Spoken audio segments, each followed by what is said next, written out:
মালদার মানিকচক ব্লকের ভুতনি বন্যা কবলিত অঞ্চলে ফের ঘটল পরপর দুটি মর্মান্তিক দুর্ঘটনা। এক রাতের ব্যবধানে জলে তলিয়ে গেল দুটি তরতাজা প্রাণ, এক কিশোরী ও এক যুবক। ঘটনায় শোকের ছায়া নেমে এসেছে গোটা এলাকায়। এদিন সকালে ভুতনির পশ্চিম নারায়ণপুরে মহেন্দ্রটোলা এলাকায় ঘটে প্রথম দুর্ঘটনা। জানা গেছে, এদিন 12 বছরের হেমাঙ্গিনী মণ্ডল বন্যার জলে স্নান করতে নামে। তারই সমবয়সী বন্ধুদের সঙ্গে হঠাৎ করেই তলিয়ে যায় সে জলে। পরিবারের সদস্যরা এবং স্থানীয়রা নৌকা ও জাল ফেলে খোঁজাখুঁজি শুরু করে। প্রায় 30 মিনিট চেষ্টা করার পর উদ্ধার করা সম্ভব হয় ষষ্ঠ শ্রেণীর ওই ছাত্রীর নিথর দেহ। হেমাঙ্গিনীর বাবা বিজয় মণ্ডল পেশায় একজন কৃষক। মেয়ের অকাল মৃত্যুতে পরিবারের শোকের ছায়া নেমে যায়। পুলিশ মৃতদেহটি ময়নাতদন্তের জন্য পাঠিয়েছে। এর আগের দিন একই অঞ্চলের জুলাদ্দিটোলা এলাকায় ঘটে আরেকটি মর্মান্তিক ঘটনা। বাড়ি ফেরার পথে প্রাণ হারায় 21 বছরের রোজ শেখ নামে এক যুবক। জানা গেছে, রোজ ছিলেন এলাকার এক মেধাবী ছাত্র। তিনি বাইরে পড়াশোনা করতেন। কিছুদিন আগেই বাড়ি ফিরেছিলেন। সেদিন তিনি এক বন্ধুর সঙ্গে সাইকেল নিয়ে বন্যা কবলিত রাস্তা দিয়ে বাড়ি ফিরছিলেন। পথে একটি স্থানে গঙ্গার জল প্রবল বেগে ঢুকছিল। সেই জায়গায় সাইকেল নিয়ে পার হতে গিয়েই ঘটে দুর্ঘটনা।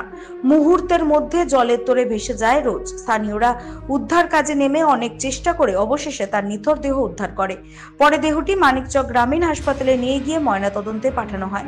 এক রাতের ব্যবধানে দুই তরতাজা প্রাণ ঝরে পড়ায় শোকের ছায়া নেমে এসেছে ভুতনির বিস্তীর্ণ এলাকায়।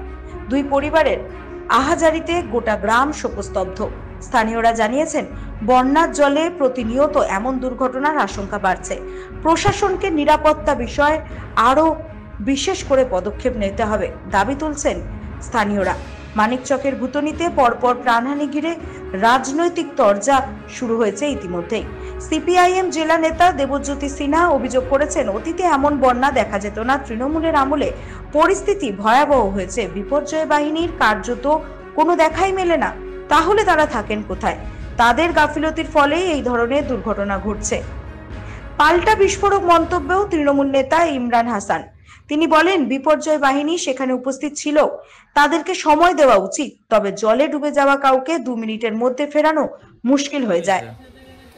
আমাদের ওখানে তো পশ্চিম নারায়ণপুরে তো পুরোটা বন্যা হয়ে গেছে। বন্যার কারণে আজকে বিশ্বকর্মা যে পূজা ছিল, এই পূজার কারণে সবাই তো চান করছে। আজকে দিনে চান করতে গেছে। ওরা 4 জন ছিল, 4 জন চান করতে করতে অলরেডি ওখানে খাসতে গেছিলো নাকি, 2টা ডিব্বা নিয়েছিল। ডিব্বাটা তো ছুটে গেছে। ছুটার পরে এমন মেয়েটা ডুবে গেছে যখন, তখন চিৎকার করে, ডুবার সময় চিৎকার করছিল। চিৎকার করার পরে অলরেডি যে জান পাশে যে ছিল, ও অলরেডি সাঁতার কাটতে জানে না বলে ও আর ওখানে নামেনি, মেয়েটাকে বাঁচানো যায়নি। তারপরে একটু পরে কি হয়েছিল, অনেকজন আসলো, আসার পরে আবার খোঁজাখুঁজি করেছিল। বিবি সেনরাও নেমেছে, ওরা জানতে পেয়ে অনেকজন ছিল। তারপরে প্রায় আধ ঘন্টার মতো হয়ে গেছে। তার থেকে লোক অনেকটা হয়তো জড়ো হয়ে, আর মোটামুটি লোক 1000 খানেক লোক দুটো গেছে। 40-50 জন দুটো খোঁজাখুঁজি চলছিল। তারপরে মোটামুটি 1 ঘন্টা পরে অলরেডি পাওয়া গেল বডিটা। পাওয়ার উদ্দেশ্য আমরা চেষ্টা করেছি, ওখানে গ্রামবাসী মিলে প্রচুর চেষ্টা করেছি, বাঁচাবার চেষ্টা করেছি, কিন্তু ওখানে শ্বাস চলছিল হালকা হালকা। অনেকজন অনেক রকমের প্রশ্ন আসছে, তা বলছিল যে না চলো নিয়ে হাসপাতাল। তো হাসপাতাল নিয়ে আসা হলো। হাসপাতালে যখন এসে দেখলো তো বডিটা অলরেডি ডেথ হয়ে গেছে।